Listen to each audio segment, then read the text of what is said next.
Hibiscus माँ काली, शून्य से साक्षात्कार की अनंत कथा। हबिस्कस एक अत्यंत दीर्घ, गहन और धैर्यपूर्ण भक्ति कथा। अमावस्या भाग 1, समय के थक जाने की कथा।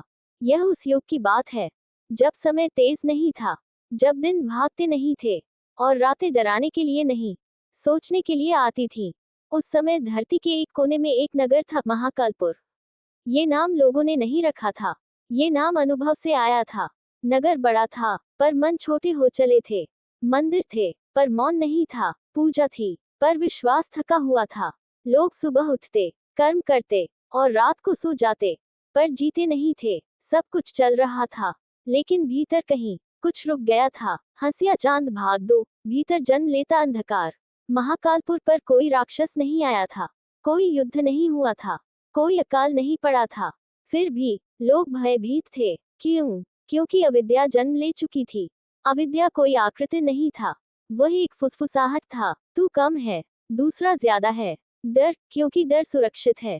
धीरे धीरे मित्र शंकालु हुए, प्रेम सौदा बन गया और प्रश्न पाप समझे जाने लगे। नगर खड़ा था, पर मन झुक गए थे। हंसिया चांद भाग 3, प्रज्ञा चोटहरी रही। इसी नगर में रहती थी प्रज्ञा। वह न तो विदुषी थी, न साध्वी, न विद्रोही। वह बस ठहरना जानती थी। जब सब भागते, वह रुकती। जब सब बोलते, वह सुनती। जब सब डरते, वह देखती। उसे बचपन से एक स्थान खींचता था, नगर के बाहर का शमशान।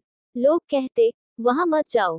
वह पूछती, क्यों? कोई उत्तर नहीं होता। वह वहां बैठकर एक नाम जपती, माँ काली। धीरे, बिना जल्दबाजी, बिना मांगे। अमावस्या भाग 4, अमावस्या की सबसे लंबी रात।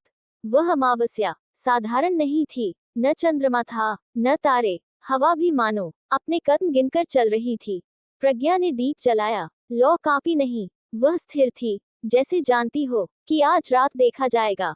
तभी न कोई गर्जना, न कोई विस्फोट, बस शून्य गाढ़ा हो गया। उसी शून्य से माँ काली प्रकट हुई, न उग्र, न भयानक, न रक्त रंजित, बल्कि अत्यंत शांत। उनका काला वर्ण अंधकार नहीं था, वह सब कुछ समेट लेने वाली गहराई थी। हंसिया चांद भाग 5, प्रश्न और मौन के बीच संवाद। प्रज्ञा ने कुछ नहीं कहा, माँ ने भी नहीं। लंबे समय तक दोनों मौन रहीं। फिर माँ बोली धीरे, जैसे समय से बात कर रही हूँ। लोग मुझे देखकर डरते हैं, क्योंकि मैं उन्हें वही दिखाती हूँ जो वे देखना नहीं चाहते। प्रज्ञा ने पूछा, क्या आप मृत्यु हैं? माँ मुस्कुराई, नहीं, मैं भय के बाद की स्थिति हूँ। अमावस्या भाग 6, अविद्या का अंतिम रूप। अविद्या प्रकट हुआ, न डरावना, न विकराल, बल्कि अत्यंत मीठा। उसने कहा, मैं लोगों को बचाता हूँ, मैं उन्हें प्रश्नों से दूर रखता हूँ। माँ काली ने उत्तर दिया, नहीं, तू उन्हें जगने से रोकता है। माँ ने कोई अस्त्र नहीं उठाया, कोई युद्ध नहीं हुआ, बस सत्य सामने रखा गया और अविद्या अपने ही भार से पिघल गया। पूर्णिमा भाग 7, नगर का धीमा जागरण।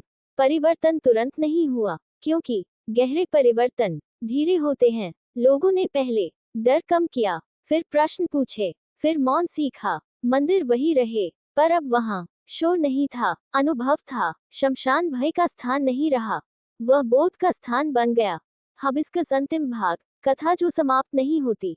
प्रज्ञा नहीं मिली, क्योंकि जो समझ जाता है वह व्यक्ति नहीं रहता, वह मार्ग बन जाता है। और माँ काली, वे कहीं नहीं गईं, क्योंकि वे कभी आए ही नहीं थीं। वे तो हर उस क्षण में हैं जब कोई डर के पार सच देखने की हिम्मत करता है। चेरी ब्लॉसम अंतिम संदेश। माँ काली विनाश नहीं, वे वह करुणा हैं जो झूठ को सहन नहीं करती।